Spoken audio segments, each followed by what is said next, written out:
kadama, panibagong moves na naman i-share natin sa inyo ngayon. At lilinawin ko lang, ito ay para sa mga batikan na.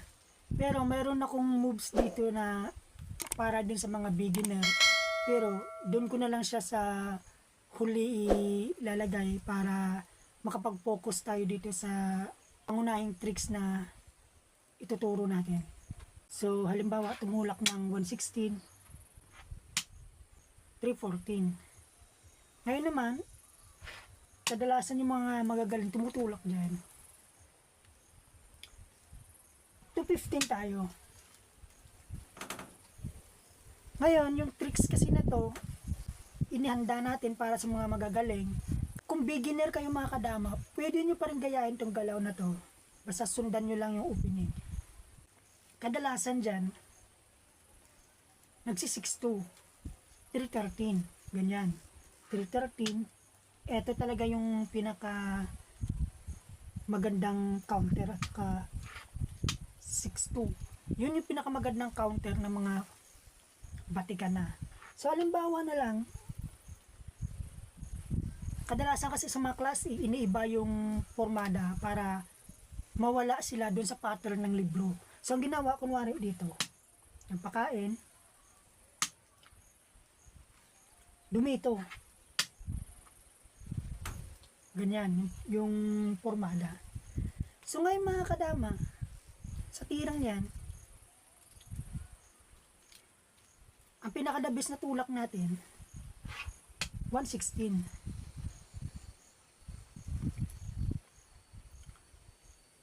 Ngayon, pwede sang mag 6-1, pwede sang mag 5-1. Masisira yung formada niya ng pitchas, yung variation sa kanya kung tutulak siya ng 7-3. Yung pattern niya mawawala kasi pag tulak ng 7-3, ito lang yung gagawin ha. Wala kang choice kundi magtakip. So, maling tulak. So, kung magaling, dito tutulak yan. Sa position na yan mga kadama, same lang yung tulak na 16-30 at saka 5-1. Kung yung habol natin ay yung pattern lang ng laro. Ngayon, dahil sa may hinanda tayong tricks, dito tayo sa 5-1.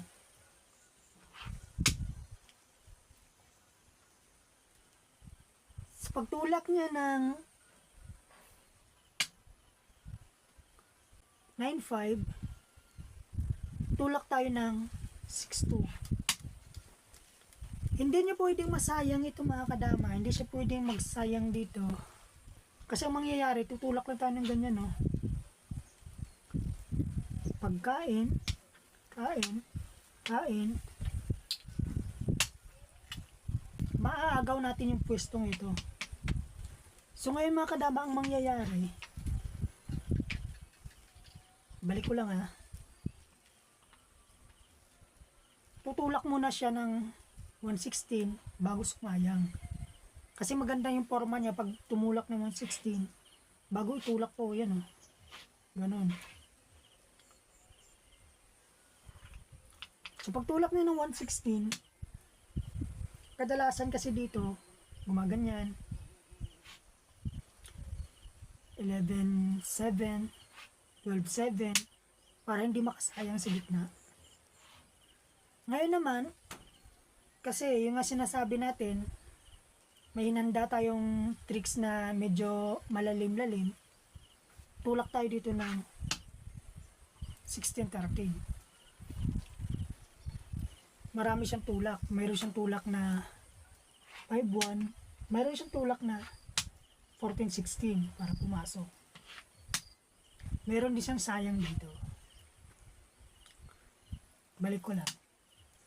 Okay mga kadama, ngayon, kung ikaw yung may hawak ng kulay dilaw, sasayangin mo ba yan? Tutulak ka ba ng 13-3? Ipakita lang natin kasi tricks ito. Halimbawa, doon na lang siya tumulak. 13-3. Ngayon mga kadama, sa formang yan, mayroon tayong tricks na inanda. Palaisipan. Dito lang yan mga kadama. Tulak natin tong 215. Ngayon mamimili siya mga kadama. Kasi may kain siya dito, may kain dito, may kain dito. Unahin natin tong sinayang niya na sa number 3. Halimbawa, pag kumain siya ng number 3, ganyan. Ang kain natin ay 15 to dama. Ganon, yung labas. So, hindi pwede. Hindi siya kakain doon. Kung ikakain niya naman yung 16, ganito. Ang labas ay ganyan. So, lugi siya ng isa, matatalo.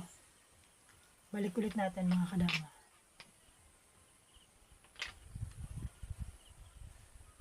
So malamang, hindi pwede ito, hindi pwede ito. So malamang ito yung kain niyan.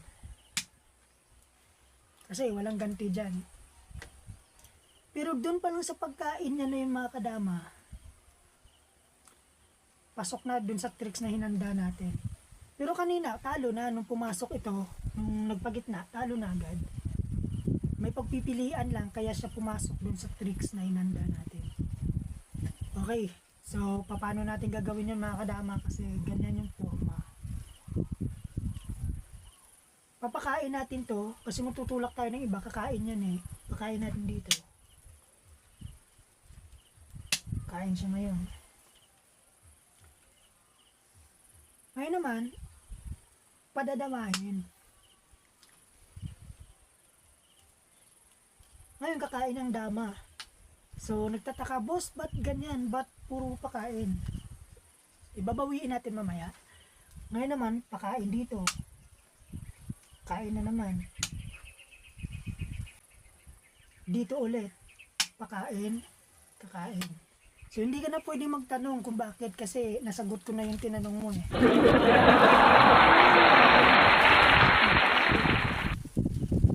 Pagkain, ganito yung mangyayari. Ayun, shoot dun sa dama. Ngayon naman mga kadama, kung titingnan natin, parang may tabla. Kasi may tulak dito. Ganon, mapupwesto sa real. So ang gagawin natin dyan, tulak tayo dito. Hindi siya pwedeng tumira dito kasi may kain eh, mamamatay. So obvious yan. Hindi niya pwedeng ipapatay to kasi ito yung papahirap sa atin eh. So malamang yung tulak niya, ito. Kunwari. Yung pinaka-clue dito mga kadama, yung pinaka-key, kasi hindi ko naman ito maituturo lahat kasi sobrang dami ng variation dito. Yung pinaka-sekreto dito, wala na tayong gagalawin dito sa pitchas natin, kundi yung dama. Puro dama lang yung gagalawin natin dito. Tulak tayo dito. Ganyan. Huwag natin ihaharangan yung dama kasi halimbawa gumanon tayo. Pag tumulak lang siya ng dyan, wala na. Tingnan natin yung dama. Oh. Walang gagalawan. No? Kain, kain, kain, kain. May harang. So hindi natin pwedeng gagalawin yan. Dama yung ilalagay natin dyan. Ganyan. Pero talo ito.